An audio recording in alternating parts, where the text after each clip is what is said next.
আসসালামু আলাইকুম, সবাইকে স্বাগতম জানাচ্ছি নতুন আরেকটি রেসিপি দেখার জন্য। আমার আজকের রেসিপি হচ্ছে চিকেন পাকোড়া। মাত্র 10 মিনিটে খুব সহজে এবং অল্প কিছু উপকরণ দিয়ে আপনারা এই চিকেন পাকোড়াটা তৈরি করে নিতে পারেন। আশা করছি সবার কাছে ভালো লাগবে। ভিডিওটি যদি ভালো লাগে তাহলে শুরুতেই একটা লাইক দিয়ে ভিডিওটি দেখা শুরু করবেন। তো এই পাকোড়া বানানোর জন্য প্রথমে আমি এখানে একটা চিকেনের ব্রেস্ট পিস নিয়েছি। এটা ছোট ছোট টুকরো করে কেটে নিয়েছি। কেটে ধুয়ে পরিষ্কার করে পানি ঝরিয়ে নিয়েছি। এরপর আমি এখানে কিছু মশলা অ্যাড করব। তো প্রথমেই আমি এখানে স্বাদমতো লবণ দিয়ে দিচ্ছি। এরপর আমি এখানে শুকনা মরিচের গুঁড়া, হলুদের গুঁড়া, গরম মশলার গুঁড়া, জিরার গুঁড়া, ধনিয়ার গুঁড়া,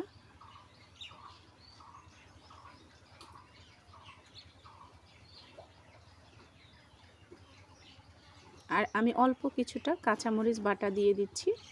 আপনারা চাইলে কাঁচামরিচ কুচি করেও দিতে পারেন। এরপর আমি এখানে 1 কাপের মতো পেঁয়াজ দিচ্ছি। পেঁয়াজের পরিমাণ পাকোড়াতে একটু বেশিই দিতে হয়। এরপর আমি এখানে আদা রসুন বাটা 1 চামচ দিয়ে দিলাম, আর সেই সাথে দিয়ে দিচ্ছি ধনিয়া পাতা। আপনাদের কাছে পুদিনা পাতা থাকলে পুদিনা পাতাটাও দিতে পারেন। তো আমি এখানে পুদিনা পাতা দেইনি। তো এরপর আমি সবগুলো উপকরণ খুব ভালোভাবে মিশিয়ে নেব। এরপর আমি এখানে 2 টেবিল চামচ চালের গুঁড়া এবং 3 টেবিল চামচ ময়দা দিয়ে দিচ্ছি। দিয়ে খুব ভালোভাবে মেখে নিচ্ছি। চালের গুঁড়ার পরিবর্তে এখানে আপনারা কর্নফ্লাওয়ার দিতে পারেন। তো এখানে যদি কিছুটা মাখানোর সময় ড্রাই মনে হয় তাহলে এখানে কিছুটা 1 চামচ বা হাফ চামচের মতো পানি দিয়ে মেখে নিতে হবে। এরপর আমি ডুবো তেলে পাকোড়াগুলো ভেজে নেব। হালকা আছে একটু সময় নিয়ে পাকোড়াগুলো ভেজে নিতে হবে, তাহলে পাকোড়াটা অনেক বেশি মুচমুচে হবে এবং অনেকক্ষণ ধরেই মুচমুচে থাকবে।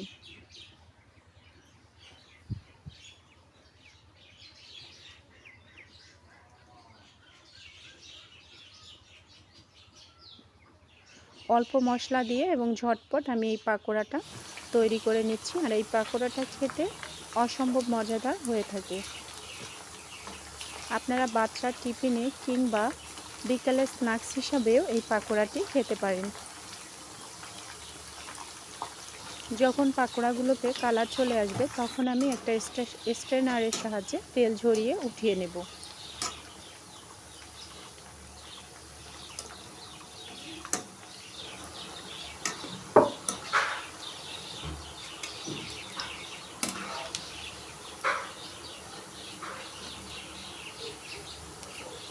তো সবগুলো পাকোড়া আমার ভাজা হয়েছে, এখন আমি উঠিয়ে নিচ্ছি।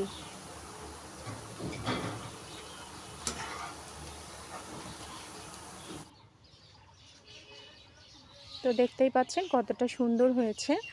আশা করছি আমার আজকের রেসিপিটি সবার কাছে ভালো লেগেছে। এতক্ষণ সাথে থাকার জন্য সবাইকে ধন্যবাদ।